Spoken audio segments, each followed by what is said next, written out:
Hello Dave. तो आज हम बात करेंगे एक ऐसे टॉपिक के बारे में जो कि ऑलमोस्ट जो भी नए लोग इस आईटी इंडस्ट्री से जुड़ रहे हैं उनको लेके है। हमेशा से लोगों के दिमाग में ये आता है कि क्या मैं, अगर मुझे इंग्लिश बोलना नहीं आता है तो क्या मैं इस इंडस्ट्री को ज्वाइन कर सकता हूँ या नहीं कर सकता हूँ।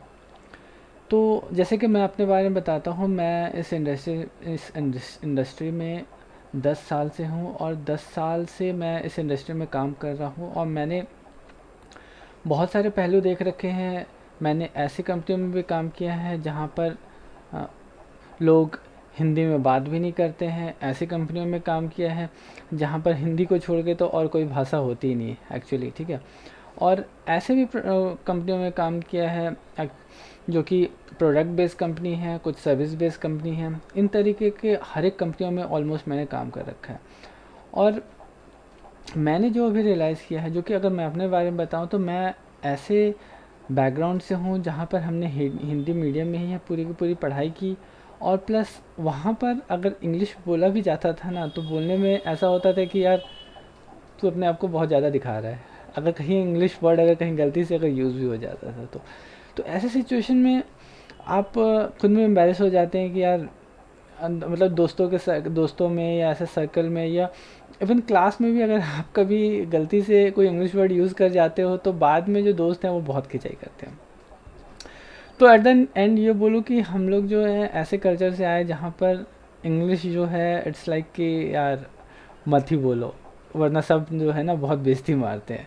और वैसे कल्चर से आके आज मैं 10 साल से जो 10-12 साल हो चुके हैं मुझे इस इंडस्ट्री में, और मैं हर तरह के लोगों के साथ कर चुका हूँ। इवन जो है डिफरेंट डिफरेंट कंट्रीज़ के साथ भी काम कर चुका हूँ, जिसमें यूएस के साथ काम कर चुका हूँ, चाइनीज़ डेवलपर्स के साथ, और आपके मलेशियन डेवलपर्स के साथ, वियतनाम के साथ, इवन अपने इंडिया में चेन्नई वगैरह के साथ, इस टाइप्स के हर डेवलपर्स के साथ काम कर चुका हूँ। तो अगेन यहाँ क्वेश्चन आता है कि क्या इंग्लिश ज़रूरी है, ठीक है। इसके दो पहलू हैं, मतलब कुछ केस में ज़रूरी भी है और कुछ केस में ज़रूरी भी नहीं है। अगर मैं एग्ज़ाम्पल दूँ और अगर ज़रूरी नहीं है तो उसमें मैं आपको एग्ज़ाम्पल देता हूँ। जैसे कि मैं अपना एक्सपीरियंस आप लोगों के साथ शेयर कर रहा हूँ। यहाँ पर मैंने वियतनाम के डेवलपर्स लोगों के साथ काम किया, ठीक है। अब वियतनाम में जब डेवलपर्स लोग के साथ काम करते हैं तो वहाँ के लोगों को तो इंग्लिश बिल्कुल, बहुत ऐसे डेवलपर्स हैं जिनको इंग्लिश नहीं आती है, जिनके साथ मैंने काम किया, बट उनका लॉजिक जो है बहुत स्ट्रॉन्ग। मतलब मैं उनके साथ काम कर रहा था और उनको समझाना थोड़ा मुश्किल था, तो बीच में एक ट्रांसलेटर बैठता था जो कि मैसेज को कन्वे करता था अगर कहीं पर उनको डिफ़िकल्टी होती थी। अगेन यहाँ कम्युनिकेशन गैप है थोड़ा सा कि उनको इंग्लिश नहीं आती है, हमें वियतनाम नहीं आती। तो ऐसे में सिचुएशन ये था कि उनको समझाना पड़ता था, और समझाना जो था थोड़ा सा ट्रिकी था। बट कुछ ऐसे भी उसमें मतलब ग्रुप्स बैठते थे तो लोग आपस में एक दूसरे को कम्युनिकेट कर लेते थे। और नॉर्मली जो लोग प्रोग्रामिंग में हैं और प्रोग्रामिंग्स के लॉजिक्स को जानते हैं तो उनको थोड़ा सा ओवरव्यू दे दो तो उनको ओवरऑल समझ में आ जाता है कि एक्चुअल में इनपुट क्या होना चाहिए और आउटपुट क्या आना चाहिए। तो चीज़ें जो हैं लगभग क्लियर थी लोगों को, जो भी वहाँ के लोग थे उनको भी लगभग क्लियर था। भले उनको इंग्लिश नहीं आती थी, लेकिन वो लोग, जब हम लोग बातें करते थे तो वो लोग चीज़ों को समझ लेते थे बहुत अच्छे से। वो बोल नहीं पाते थे, वो इस चीज़ को प्रेजेंट नहीं कर पाते थे, प्रेजेंट करने के लिए वहाँ पे बंदा रहता था। तो यहाँ पर जो थोड़ा सा प्रॉब्लम आ जाती थी कि वो जो है एक दूसरे को एक्सप्लेन नहीं कर पाते। तो वहाँ पे अगर उनको कहीं पे दिक्कत भी होती थी तो एक वहाँ पे ट्रांसलेटर बैठा होता था जो कि वो चीज़ों को ट्रांसलेट करके हमें बताता था कि वो हमसे क्या पूछना चाहता है या हम उसको क्या बताना चाहते हैं। कई बार कुछ ऐसे गैप्स हो जाते थे और इसका इम्पैक्ट कहीं ना कहीं पड़ता है। अगेन अगर आपको इंग्लिश नहीं आती है फिर भी वहाँ के लोग जो है इंग्लिश में एक्चुअली जो भी आप प्रोग्रामिंग कर रहे हैं उसमें लिख रहे हैं वो तो ओवरऑल तो है, आप इंग्लिश ही यूज़ कर रहे हैं। जितने भी वेरिएबल्स, टेक्स्ट और जितने मेथड्स या फंक्शन जो भी डिफाइन कर रहे हैं ये सारा का सारा जो इंग्लिश में ही कर रहे हैं। तो आपका लॉजिक अगर स्ट्रांग है, ठीक है, आप लॉजिकली अगर स्ट्रांग है तो आप प्रोग्रामिंग कर सकते हैं। ऐसा कोई रिस्ट्रिक्शन नहीं है कि आप जो है आईटी इंडस्ट्री में नहीं आ सकते हैं अगर आपको इंग्लिश नहीं आती। प्रॉब्लम्स कहाँ पे होती है, उन जगहों पे प्रॉब्लम्स होती है अगर आप डिफरेंट कंट्रीज़ के लोगों के साथ काम कर रहे हैं तो इस जगह में आपको प्रॉब्लम्स आ जाती है कि यार मैं उनको अपनी बातें कैसे बताऊं। या कभी क्लाइंट आपके साथ बैठ जाता है तो क्लाइंट की बातें जो है थोड़ा सा समझने में थोड़ी सी दिक्कत हो जाती है या उनको एक्सप्लेन करने में दिक्कत होती है। तो ओवरऑल अगर मैं इस चीज़ को बताऊं तो इंग्लिश जो है कहीं भी आपके लिए बाउंडेशन नहीं है, कहीं भी आपको बाउंड नहीं करता है कि आप आईटी इंडस्ट्रीज़ में आ सकते हैं या नहीं आ सकते। ये आप पे डिपेंड करता है।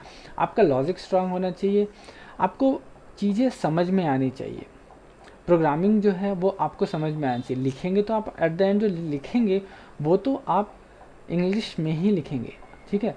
लेकिन आपका यहाँ पे कोई कहीं से भी कोई बाउंडेशन नहीं है, आप इंग्लिश में लिख सकते हैं, इंग्लिश में सारी कहानियाँ आपकी चलेंगी, बट कम्युनिकेट करने में कहीं ना कहीं थोड़ी सी दिक्कत होती है। ऐसे आज के टाइम में तो बहुत सारे टूल्स हैं जो लिखने में आपको हेल्प कर देते हैं और आप कहीं भी गलतियाँ नहीं कर पाते। बेसिकली ग्रामेटिकल अगर गलतियाँ हो रही हैं या फिर स्पेलिंग मिस्टेक्स हो रहे हैं या फिर मतलब आप लैंग्वेज में कुछ भी गलत कर रहे हैं, तो इसके लिए तो बहुत सारे टूल्स हैं जो आपको हेल्प कर देते हैं, जिनके थ्रू आप अपने राइटिंग स्किल्स को जो है वो तो इवॉल्व कर लेते हैं। लेकिन स्पीकिंग स्किल्स में कई बार प्रॉब्लम्स आ जाती हैं। आपको ऑन द स्पॉट जो है आपको ऑन द स्पॉट जो है बोलना पड़ता है, तो बोलने में कई बार प्रॉब्लम्स हो जाती हैं।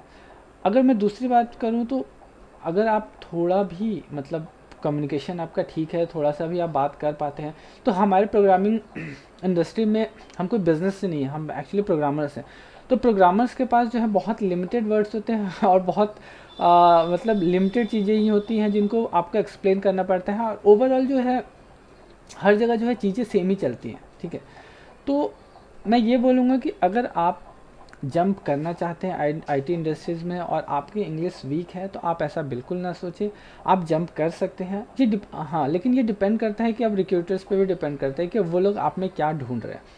तो अगर आप स्टार्ट करना चाहते हो तो आप पहले छोटी कंपनियों से स्टार्ट करिए, जहाँ पर इन चीज़ों को लेकर कोई बाउंडेशन नहीं है, लर्निंग आपकी होनी चाहिए, आपका स्किल सेट्स जो है वो डेवलप होना चाहिए, ठीक है। देखिए, कोई भी कहीं भी कभी भी पूरा नहीं हो पाता है। जो लोग स्पीकिंग स्किल्स में बहुत स्ट्रांग है, उनकी प्रोग्रामिंग जो है कहीं ना कहीं जो लैक करती है, ठीक है। जो लोग प्रोग्रामिंग में बहुत अच्छे हैं वो लोग एक्सप्लेनेशंस में और स्पीकिंग्स में चीज़ों को प्रेजेंट करने में कहीं ना कहीं लैक कर पाते हैं। तो कहीं भी हर कोई जो है वो परफेक्ट नहीं है, बट आप इस चीज़ को लेके कभी भी ये मत सोचें कि मैं जो है ये चीज़ें नहीं कर सकता हूँ, इस इंडस्ट्रीज़ में नहीं जा सकता हूँ क्योंकि मेरा इंग्लिश वीक है। अगर आप जैसे लोग हैं जिनको इंग्लिश नहीं आती है, तो आप जैसे लोगों की रिक्वायरमेंट भी है जिनको इंग्लिश की ज़रूरत जहाँ पर नहीं है। लोग अगर डोमेस्टिक काम करते हैं, बेसिकली अगर मैं सिर्फ इंडिया में बात करूँ, कई कंपनियां हैं जो कि सिर्फ इंडियन क्लाइंट्स पे के साथ काम करते हैं, या बाहर के क्लाइंट्स से भी काम करते हैं जहाँ पे आपको कम्युनिकेट नहीं करना पड़ता है बाहर के साथ, आप अपने टीम के साथ कम्युनिकेट कर रहे हैं, तो उस केस में आपको एज सच यहाँ पर कोई रोक टोक नहीं है, आप जो है उन सिचुएशंस को हैंडल कर सकते हैं। तो इस चीज़ के लिए बिल्कुल मत घबराइए। अगर आपके पास इंग्लिश स्पीकिंग्स नहीं है तो ये डिपेंड करता है आपके सिचुएशंस पे, अदरवाइज़ कोई ऐसा बाउंडेशन नहीं है। आप क्लियरली कूल होके आप जाइए, इंटरव्यू दीजिए और कंपनीज़ को ज्वाइन करने की कोशिश करिए। अगर बड़ी कंपनियों में नहीं हो पा रहा है, बेसिकली बड़ी कंपनियां जो है ये थोड़ा सा प्रेफर करती हैं कि जो बेसिकली कम्युनिकेशन स्किल्स जो है एक लेवल पे होना चाहिए। अगर नहीं है तो भी कोई फ़र्क नहीं पड़ता, आप पहले जंप करिए, जंप करने के बाद से स्टार्ट करिए, अपने स्किल सेट्स को डेवलप करिए। कम्युनिकेशन जो है धीरे धीरे ग्रो कर जाता है एनवायरनमेंट्स के अकॉर्डिंगली। आपको वैसा अगर सिचुएशन मिल जाए, तो सिचुएशन अगर वैसा आपको आ जाता है कि जहाँ पर आप हिंदी में बात ही नहीं कर सकते हैं, तो उस केस में आप जो है धीरे धीरे इवॉल्व हो जाएंगे अपनी चीज़ों को लेके। तो उम्मीद करता हूँ कि जानकारी पसंद आई हो, तो वीडियो को लाइक और चैनल को सब्सक्राइब करना ना भूलें। मिलते हैं फिर नेक्स्ट वीडियो में कुछ नई जानकारी के साथ, तब तक के लिए बाय बाय।